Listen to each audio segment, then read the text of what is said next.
Bismillahirrahmanirrahim. Assalamualaikum warahmatullahi wabarakatuh.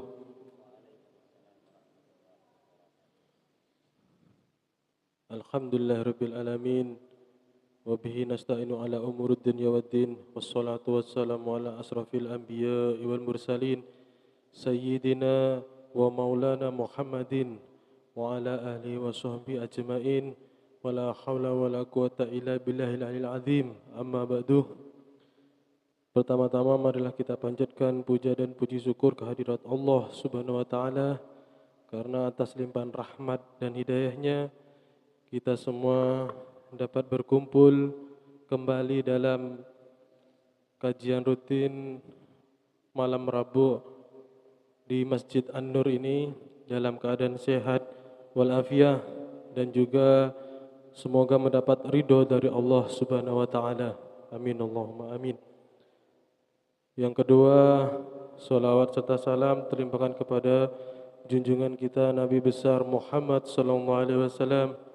Semoga kelak kita dapat syafaat dari beliau di yaumul akhir. Amin Allahumma amin.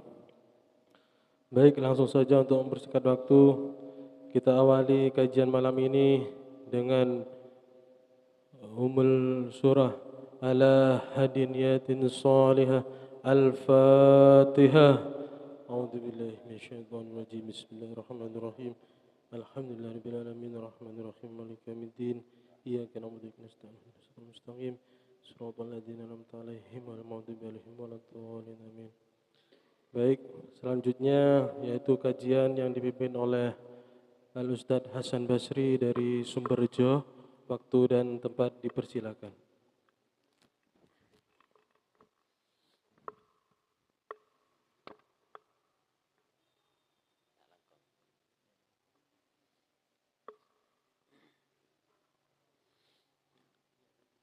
Assalamualaikum warahmatullahi wabarakatuh.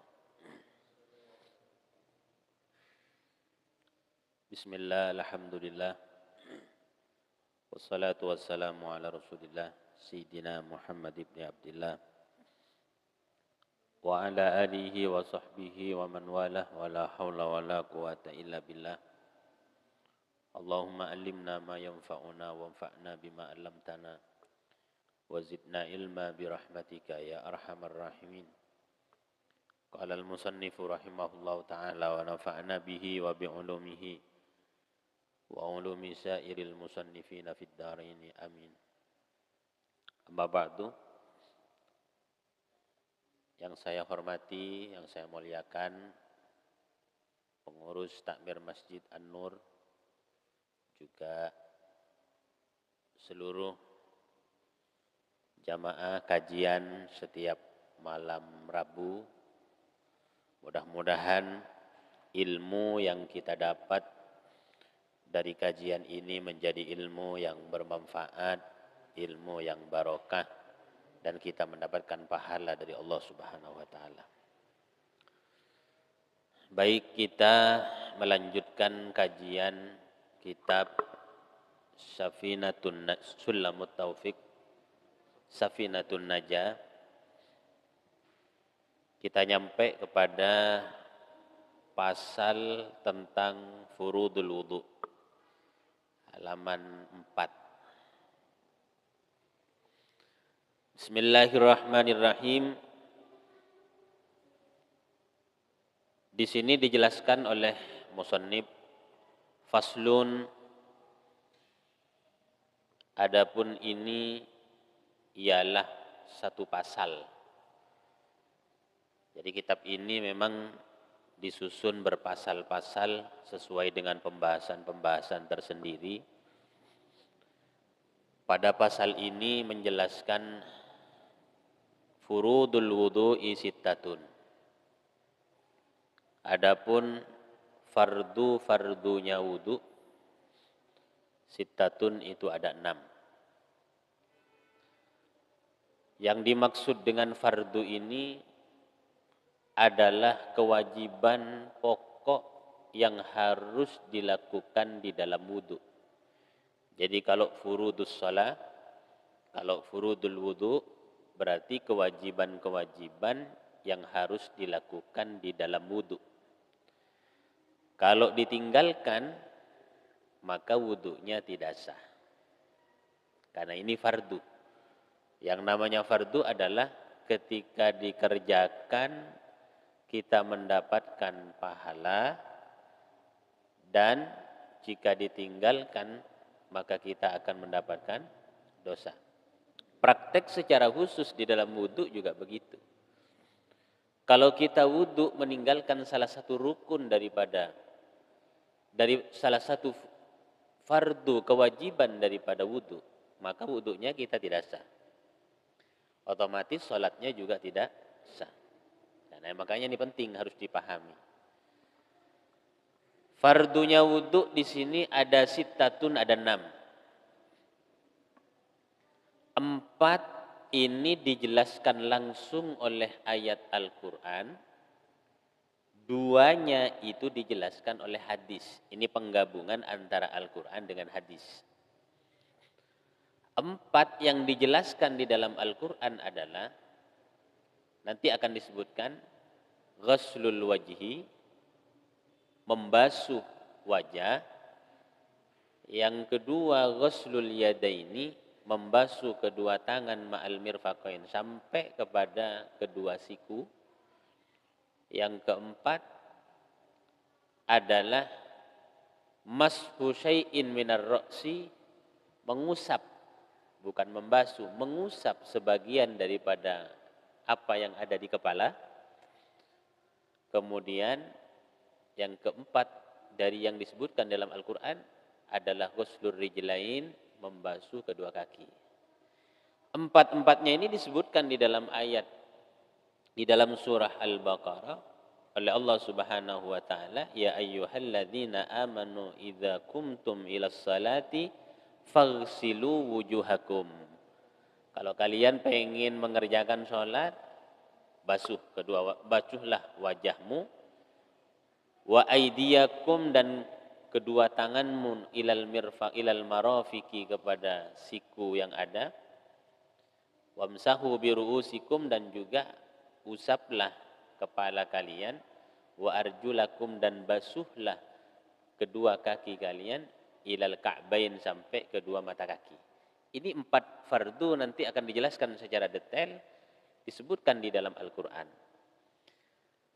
Yang kedua disebutkan di dalam hadis, yaitu niat dan tertib. Ini yang menjelaskan hadis. Niat di dalam hadis dikatakan innamal a'malu binniyat. Perbuatan itu tidaklah sah, kata madhab Syafi'i, kecuali kalau dia ada niat di dalam hatinya. Kemudian yang tertib itu dijelaskan oleh hadis Nabi. Di dalam satu hadis, ibda'u bima bada'allahu bihi. Mulailah pekerjaanmu, termasuk dalam masalah pekerjaan wudu, mulailah sebagaimana Allah memulai penyebutan di dalam wudu tersebut. Yaitu wajah dulu, kedua tangan, sebagian kepala, kemudian kedua kaki. Jadi ini namanya tertib. Nanti akan dijelaskan secara detail. Jadi kalau kita ditanya, apa dasar kok bisa ulama menyusun furudul wudu ada 6? Dasarnya apa? Al-Quran dan hadis. 4 dari Al-Quran, 2 dari hadis. Jadi memang tidak sembarangan ulama di dalam menyusun fardunya wudu. Yang pertama dari fardunya wudu ini adalah an-niyatu, niat. Niat ditaruh di depan. Karena niat itu menentukan terhadap pekerjaan setelahnya. Kalau orang wudu tidak niat, maka wudunya tidak ada gunanya setelah itu. Basuh wajah, kok enggak ada niat, maka tidak bisa sah. Basuh tangan, tidak sah. Semua sampai ke belakang tidak sah. Maka dari itu oleh ulama taruh paling depan. Kenapa? Karena ini paling penting untuk menentukan wudu sah, gerakan pekerjaan kita dari melaksanakan wudu. Makanya dalam madhab Syafi'i niat wajib. Terkait dengan niat, apa tujuan? Terkait niat ini ada beberapa ketentuan, yaitu ada 7 yang perlu diperhatikan juga. Dikatakan di dalam satu bait syair, hakikatun hukmun mahallun wa zaman, kaifiyatun syartun wa maksudun hasan. Pertama, hakikat niat. Apa sih niat itu? Niat itu adalah qasdu syai' muqtaronan bi fi'lihi. Kita di dalam hati menyengaja untuk melakukan satu perbuatan dan itu dibarengkan dengan pekerjaan itu sendiri. Jadi misalkan kita mau wudu, ketika mengerjakan pekerjaan wudu pertama kali yaitu membasuh wajah, niat di dalam hati itu dibersamakan dengan membasuh wajah. Itu niat. Karena antara niat ini harus bersamaan dengan pertama kali melakukan kewajiban ataupun ibadah tersebut. Ya kalau wudu ya membasuh wajah. Kalau sholat berarti ketika menyebutkan hamzahnya di dalam takbiratul ihram. Allahu Akbar. Itu di situ di hati sudah ada niat untuk sholat. Niat untuk wudu juga harus ada. Tempatnya wudu, tempatnya niat itu ada di dalam hati. Bukan di lisan. Ini yang perlu diperhatikan. Niat itu tempatnya yang asal itu di hati. Di lisan itu oleh ulama disunnahkan untuk dilafatkan menggunakan lisan untuk membantu yang di hati. Kadang orang itu kalau tidak dipancing dengan lisan di hati kadang kosong. Makanya perlu untuk dipancing membantu yang ada di hati dengan lisan. Itu boleh, bahkan disunnahkan oleh para ulama.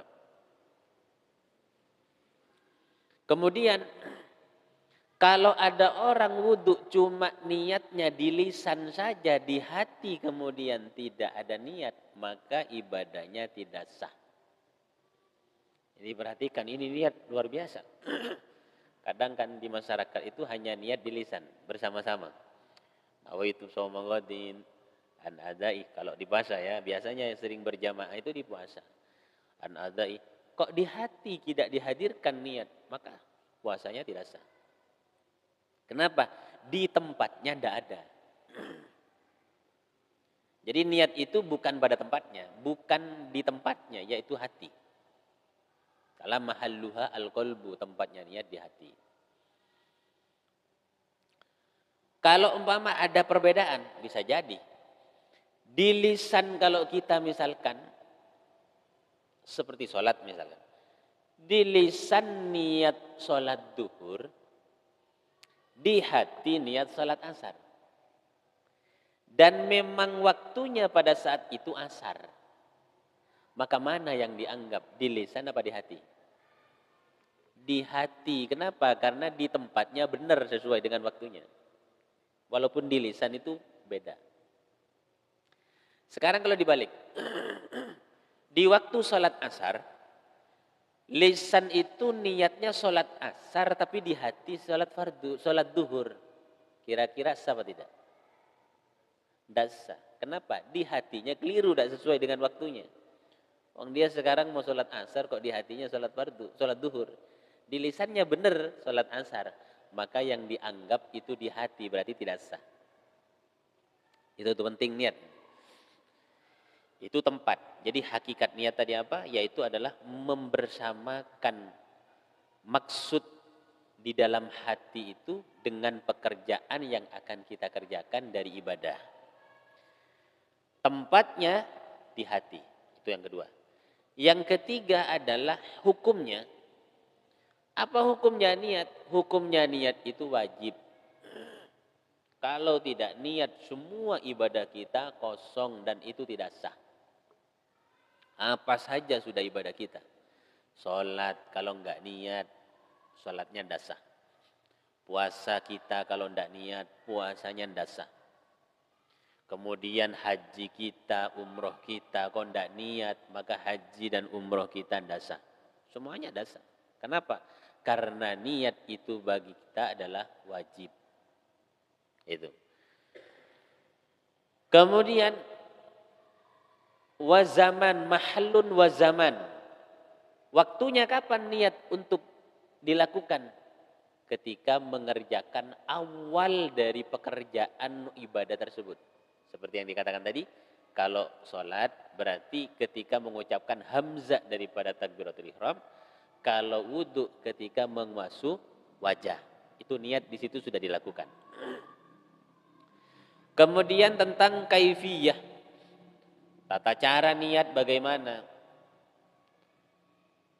Nanti tata caranya disebutkan di sini banyak, katanya itu berbeda nanti sesuai. Kalau sholat ya tata caranya beda, kalau wudhu tata caranya beda. Nanti akan disebutkan. Kemudian syartun, niat itu ada syarat juga. Orang yang niat bisa niatnya itu sah, ada syarat. Disebutkan oleh para ulama syaratnya ada 7. 1, Islam. Orang yang niat harus Islam. Kalau ada orang non-muslim mau sholat duhur, terus dia niat mau sholat duhur, niatnya tidak sah. Kenapa? Karena tidak muslim. Karena ini syarat.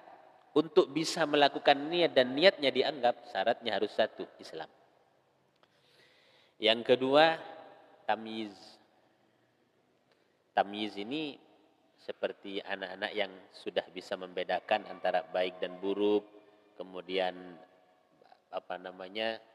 membedakan ini yang baik buruk, kemudian membedakan ini uang berapa kalau dalam transaksi, itu tamyiz, belum balik, tamyiz. Tamyiz ini sebelum balik. Kemudian syaratnya juga niat itu harus tahu terhadap apa yang diniati.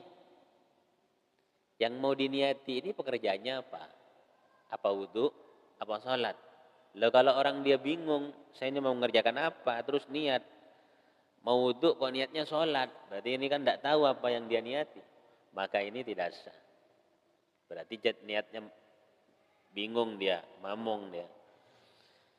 Kemudian niat itu juga jangan digantungkan, harus ada tajzim, harus ada, tidak dikaitkan dan digantungkan dengan sesuatu. Contoh seperti salat. Dia niat sudah, saya niat salat fardu 4 rakaat. Tapi nanti kalau hujan saya berhenti. Atau diniatkan dengan apa, maka ini tidak sah. Jadi banyak syarat-syarat daripada niat.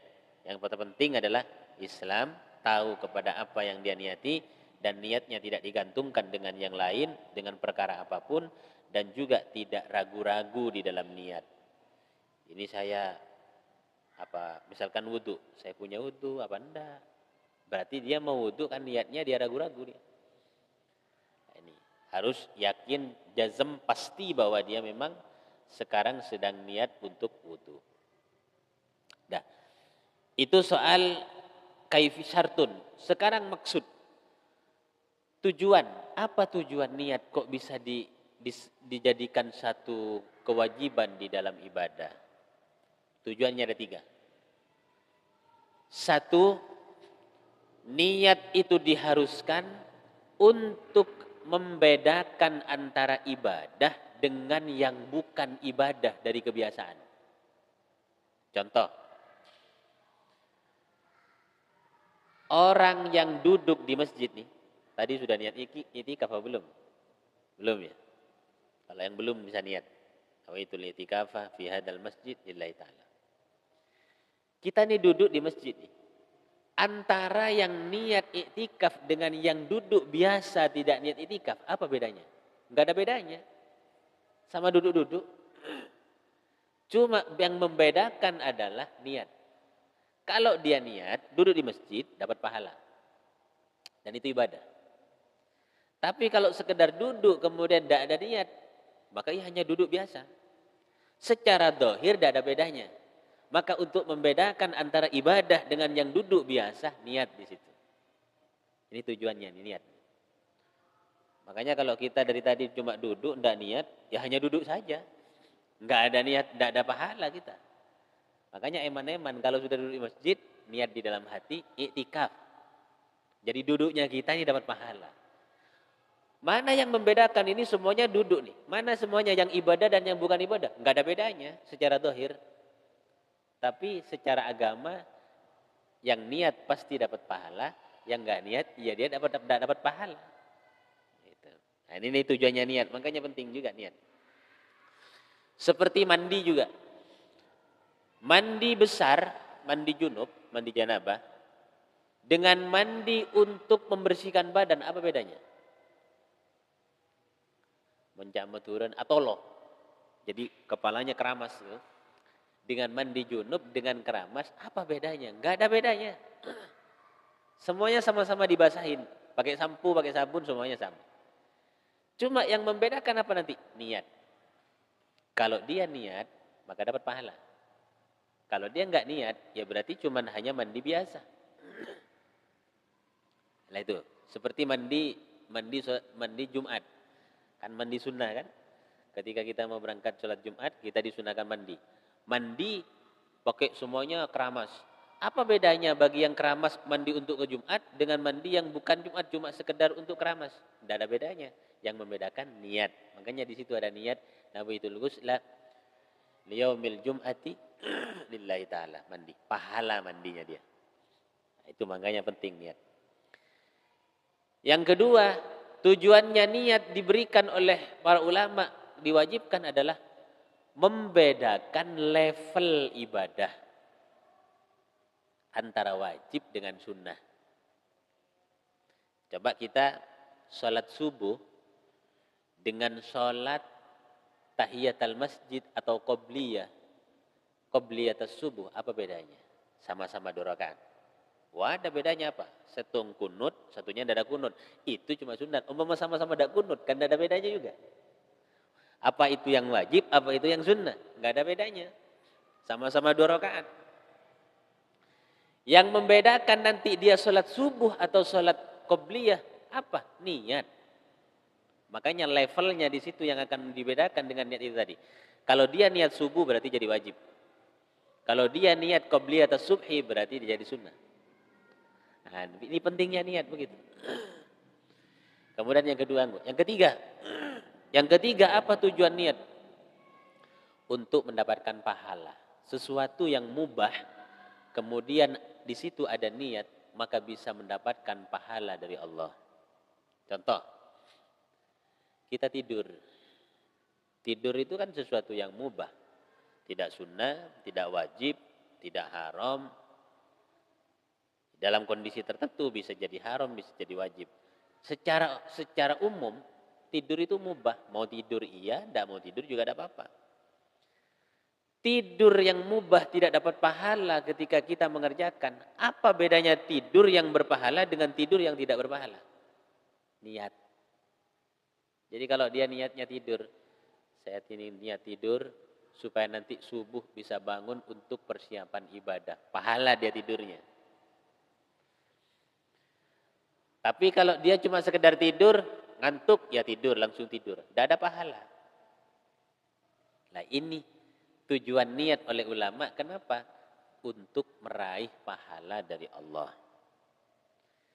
Kegiatan-kegiatan duniawi kalau kita niatkan akhirat, maka jadi akhirat. Misalkan kalau yang para petani pengen nanam jagung. Kalau cuma sekedar nanam tak ada niat, maka tidak ada nilai pahala. Tapi kalau kita niatkan, apalagi niatnya banyak. 1, saya pengen menafkahi keluarga. Yang kedua, ini sebagai bentuk ikhtiar saya sebagai hamba untuk menjemput rizki dari Allah. Pahala, namen, bibit, semuanya benih itu akan mendapatkan nilai ibadah sama Allah. Jadi niat itulah penting, maka harus ditanamkan. Dah, itu niatnya. Kedua, dari fardu-fardunya wudu adalah ghuslul wajhi, membasuh wajah. Membasuh wajah ini setelah niat. Makanya kan di situ ada tertib.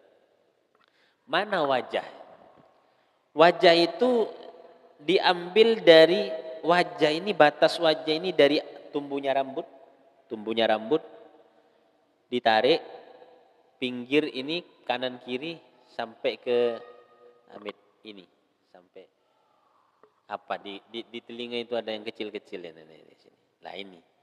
Jadi ini kalau ada nanti kalau di rumah ambil pulpen digaris nanti ke sini. Jadi biar tahu wajah sampai mana. Lagi ini wajah. Ini sampai di sini wajah nih. Jadi jenggot semuanya, godek yang panjang, yang tebal itu masuk semuanya. Dan rambut apapun yang ada di wajah itu wajib dibasuh.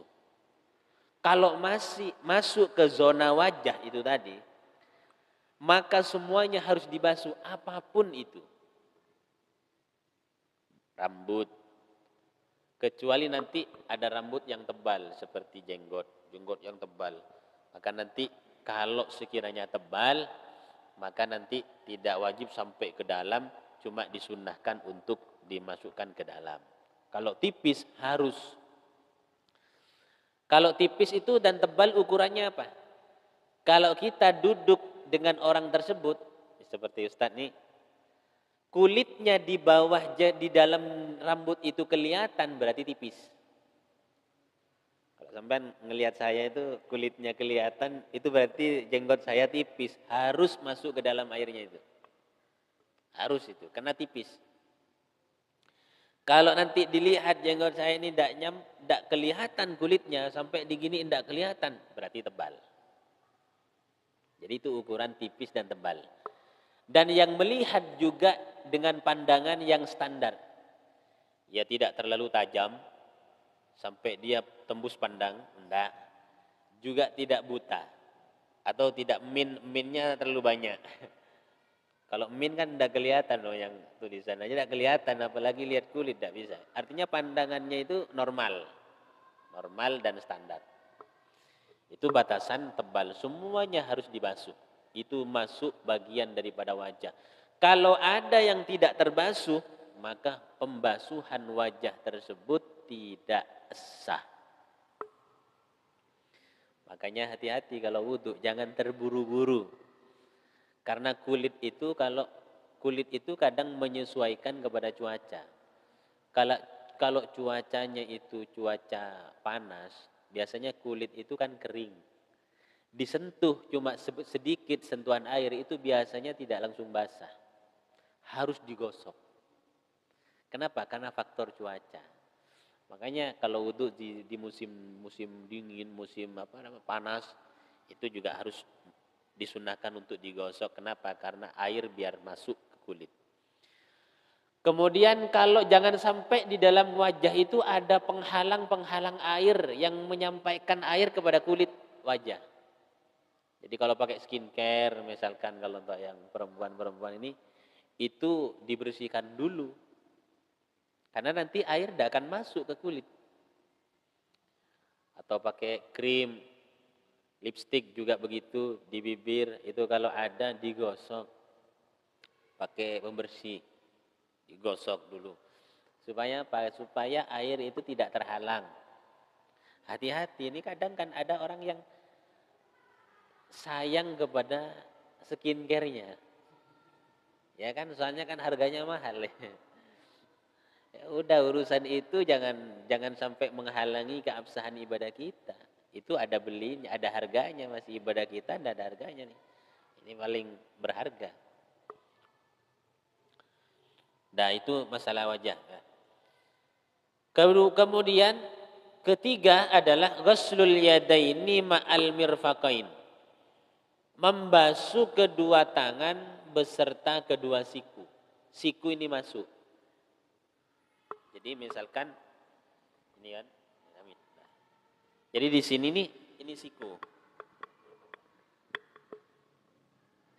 Aslinya ma'al mirfaqain ini siku masuk. Maka sunnahnya dilebihkan sampai ke sini. Supaya apa? Untuk bisa betul-betul bahwa siku ini terkena basuh. Karena Kalau sampai siku ini tidak kena basuh sampai sini, maka tidak sah.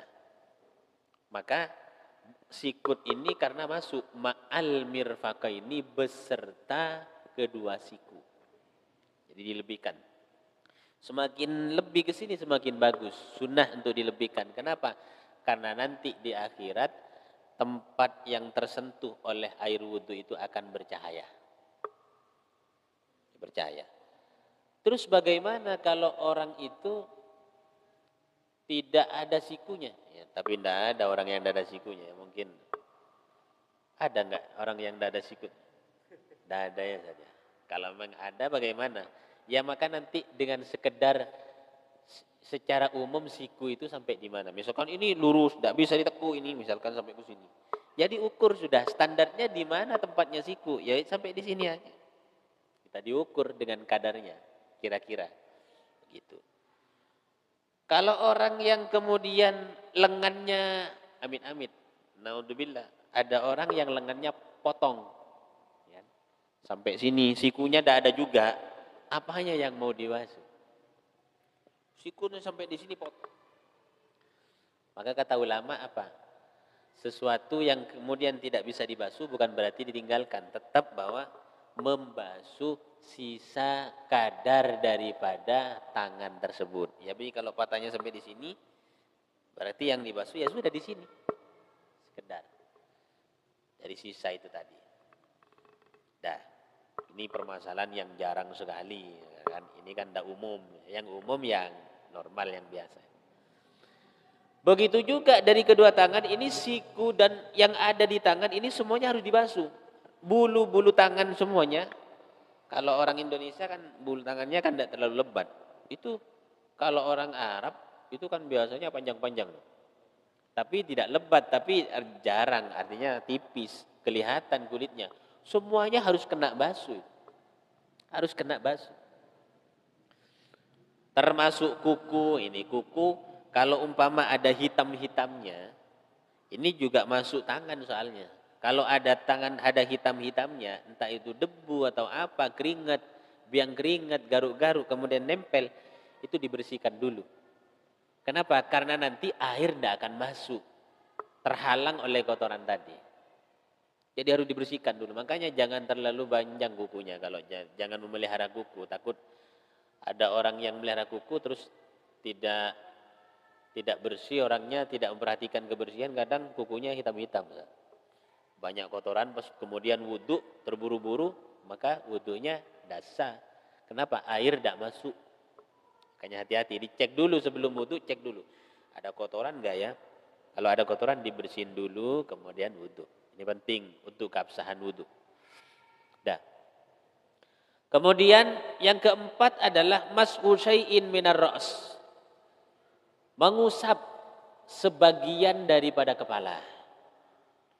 Mana yang dimaksud dengan kepala? Ya ini kepala sudah.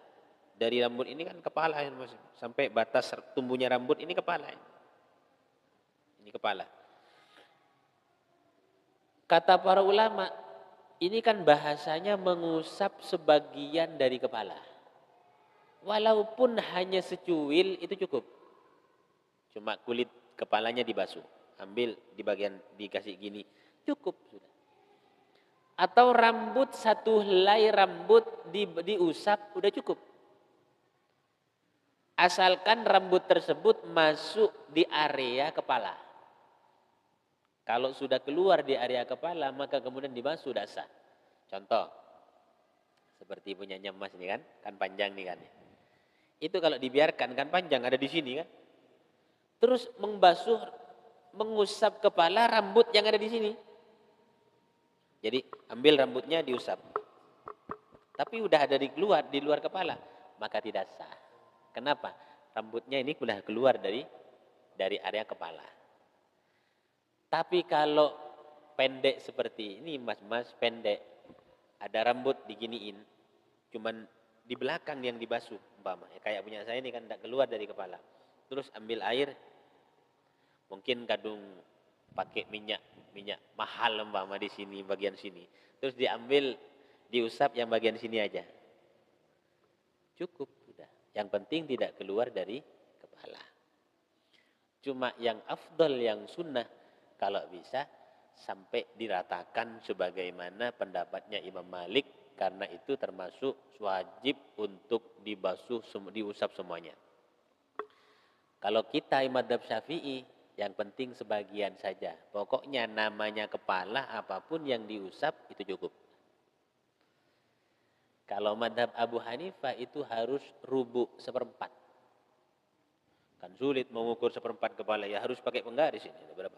Dibagi 4 dulu ya itu. Baru nanti seperempatnya ini. Itu begitu. Kalau kita enggak, gampang dan ringan. Yang penting dari kepala kita usap cukup dah. Itu. Yang penting rambut tadi tidak keluar dari kepala. Kemudian yang itu yang keempat. Yang kelima, ghuslur rijlain, mengusap kedua kaki, membasuh kedua kaki ma'al ka'baini, beserta kedua mata kaki. Mata kaki ini, tulang yang kanan kirinya itu juga masuk dibasuh.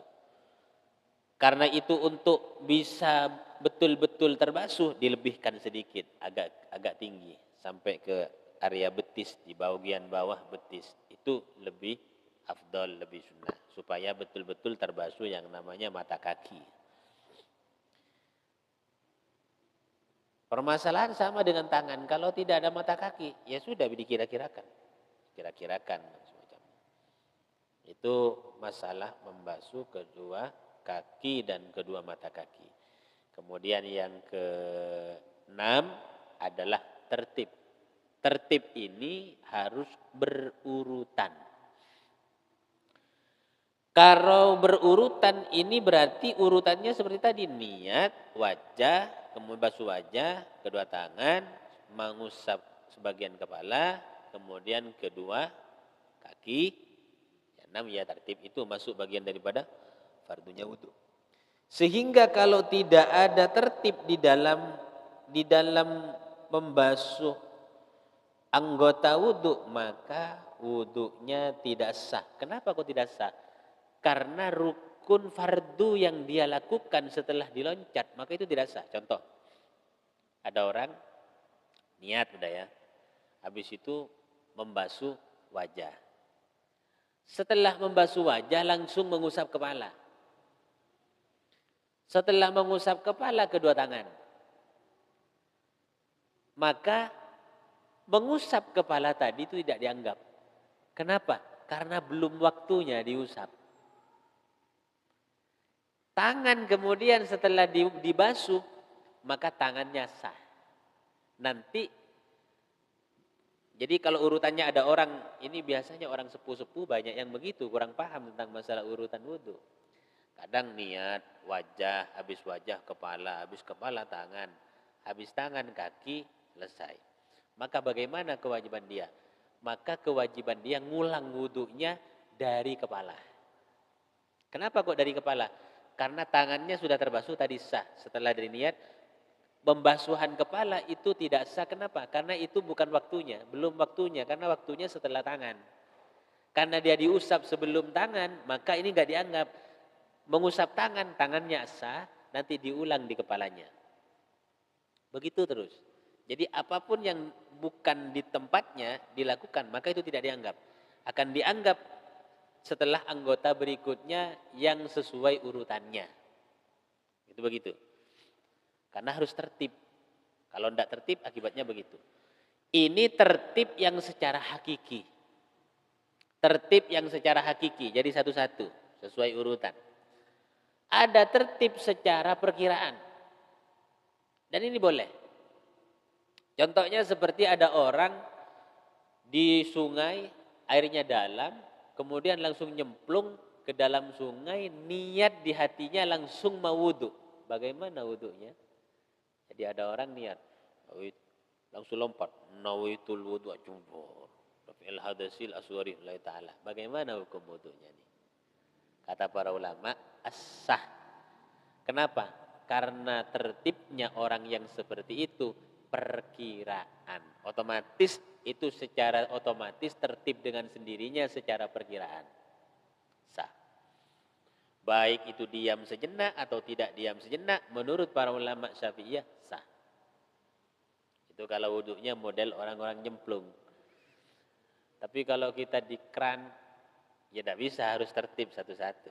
Kalau mandi gimana langsung mandi? Oh itu wudhu langsung mandi, Mama.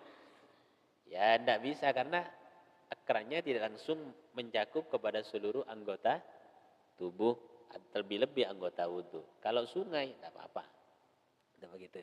Jadi ini tertib, ada tertib hakiki satu-satu, ada tertib perkiraan khusus untuk orang yang wudhu nyemplung di dalam air. Itu boleh. Nah ini masalah tertib ya. Sudah, ini termasuk fardu-fardunya wudhu. Mungkin ada yang perlu ditanyakan untuk diperjelas kembali. Yang ada kemuskilan silakan bisa diperjelas dengan tanya jawab. Sekian mungkin dari Al-Fakir. Terima kasih atas perhatian.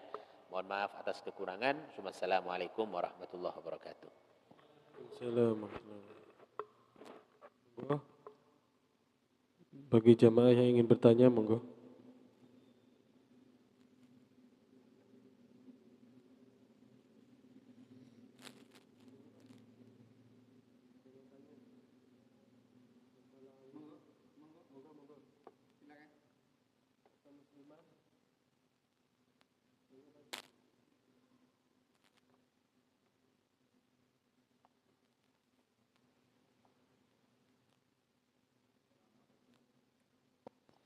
Assalamualaikum warahmatullahi wabarakatuh.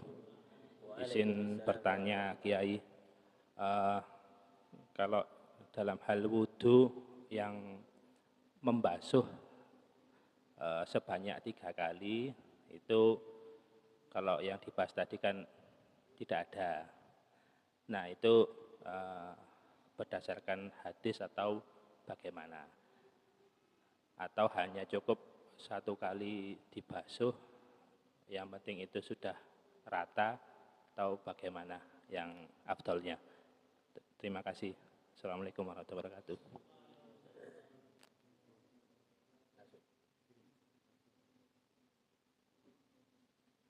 Ada yang lagi mungkin ditampung dulu sekalian.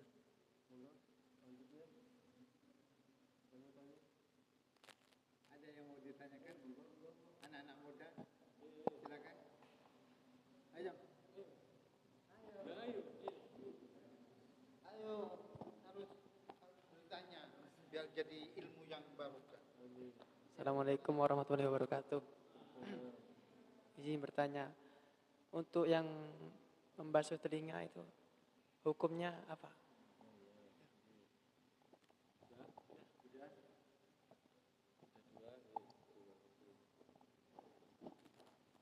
Mungkin ada pertanyaan lagi dari Muslimah.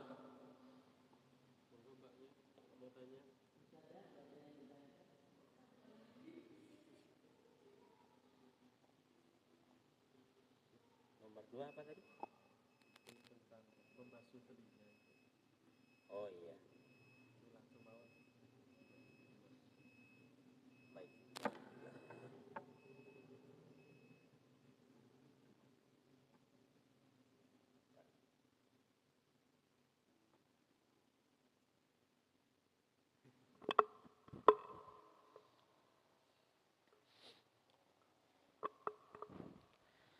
Baik, untuk masalah membasuh 3 kali ya.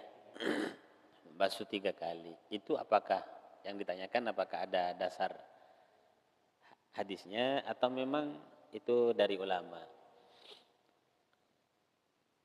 Pada dasarnya fardu wudu itu dibasuh 1 kali dan itu sudah dianggap cukup membasuh secara sempurna, itu yang wajib.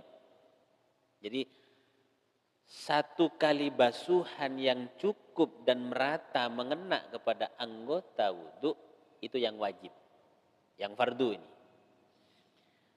Lalu kenapa ulama ini kok, dan yang kita kerjakan ini kok 3 kali?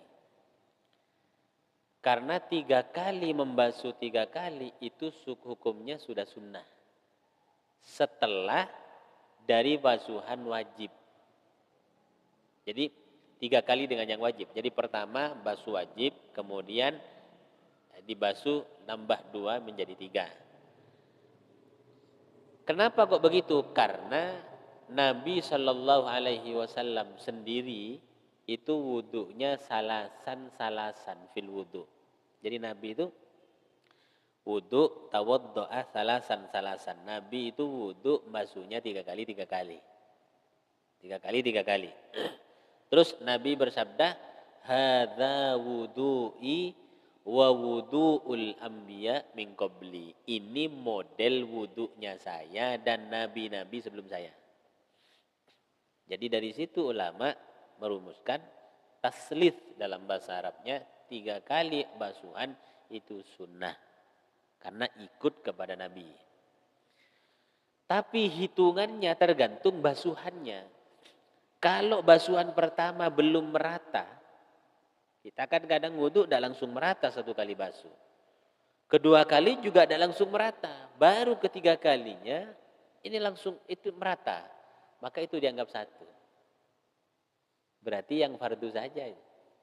Karena fardu itu batasannya sampai merata dan semua anggota wudhu. Kalau tangan berarti semuanya terbasuh dengan rata. Tidak ada yang tidak terkena air. Baru itu dianggap 1 kali. Walaupun dibasuh 10 kali tapi masih baru rata ketika basuhan ke-10, maka dianggap 1. Mungkin kulitnya atau karena terlalu banyak kotorannya atau mungkin bagaimana dibasuh sampai berulang kali baru sampai merata sang ke-10 kali misalkan. Baru dianggap 1. Maka bagaimana setelah itu? Nambah 2. Basuh lagi maka mendapatkan kesunahan. Jadi tergantung yang pertama. Kalau yang pertama langsung merata berarti tinggal nambah 2. Kalau yang pertama belum merata, kedua belum merata, 3 baru merata, tambah 2 lagi jadi 5. Yang 3 dianggap 1. Yang 2-nya itu sendiri-sendiri, maka jadi 3. Itu begitu ya. Terus yang pertanyaan kedua, membasuh telinga. Itu dari mana itu membasuh telinga itu? Telinga itu adalah dibasuh secara sunnah, bukan termasuk fardu. Andaikan ada orang wudhu dan membasuh telinga, tidak apa-apa. Cuma ya sunnahnya Nabi begitu maka kita basuh. Tapi itu tidak harus, tidak termasuk fardunya wudhu. Karena juga ada hadisnya Nabi ketika wudhu telinganya juga dibasuh setelah kepala. Maka kita tata caranya wudhu. Cuma secara kita berbicara rukun, berbicara fardu, maka cuma ada 6 yang sebutkan tadi. Telinga itu tidak masuk. Masuk kesunahan-kesunahan. Kesunahan wudhu, banyak kesunahan wudhu, baca bismillah, kemudian kumur-kumur, termasuk membasuh telinga, itu bagian daripada kesunahan. Dan itu akan menjadi kesempurnaan wudhu ketika membasuh telinga. Kemudian, kenapa kok telinga dibasuh? Tentunya ini kan telinga masuk di area kepala, sehingga nanti pembasuhan kepala ini biar lebih sempurna, maka telinga juga masuk di basuh. Kemudian untuk pertanyaan ketiga, ada pertanyaan ketiga tadi? Sudah 2 ya. Insyaallah mudah-mudahan walaupun sebentar, sedikit, tapi mudah-mudahan bisa mengamalkan. Dan pasti ini akan diamalkan karena kita butuh tentang masalah wudhu ini. Banyak orang yang soal wudhu belum paham. Tapi insyaallah mudah-mudahan semuanya paham. Tinggal mempraktekkan dengan sempurna wudhu tersebut sehingga ibadah kita sah. Moga Allah Subhanahu wa taala. Amin ya rabbal alamin. Ala hadini al-Fatihah. A'udzubillahi minasyaitonir rajim. Maliki yaumiddin, iyyaka na'budu wa iyyaka nasta'in. Shiratal mustaqim, shiratal ladzina an'amta 'alaihim. Bismillahirrahmanirrahim. Allahumma shalli wa sallim wa barik ala sayyidina Muhammadin wa ala alihi washabihi ajmain. Alhamdulillahirabbil alamin. Hamdan yuwafi ni'amahu wa yukafi mazidah. Ya Rabbana lakal hamdu kama yanbaghi li jalali wajhikal karim wa 'azimi sultanik. Allahumma salli ala sayyidina Muhammadin al-Fatih lima ughliqa wal khatim lima sabaq. Nasiril haqqi bil haqq wal hadi ila siratikal mustaqim wa ala alihi haqqa qadri wa miqdaril 'azim.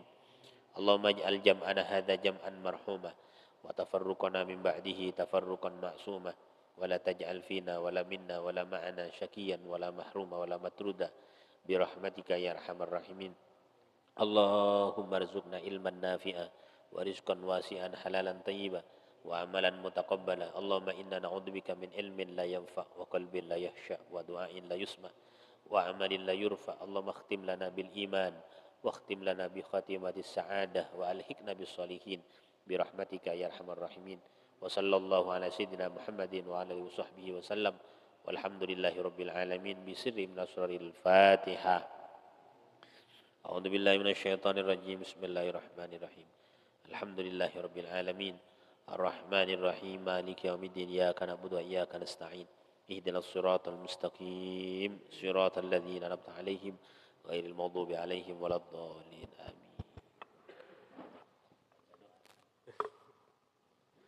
Alhamdulillah, kajian pada malam hari ini berjalan dengan lancar. Semoga kita mendapatkan barokahnya dari kajian kitab Safinatun Najah dan juga barokahnya dari Gus Hasan Basri dari Sumberjo. Baik, demikian kajian malam ini, sampai ketemu di malam Rabu pekan depan. Wabillahi taufiq wal hidayah wa ridha wal inayah. Wassalamualaikum warahmatullahi wabarakatuh.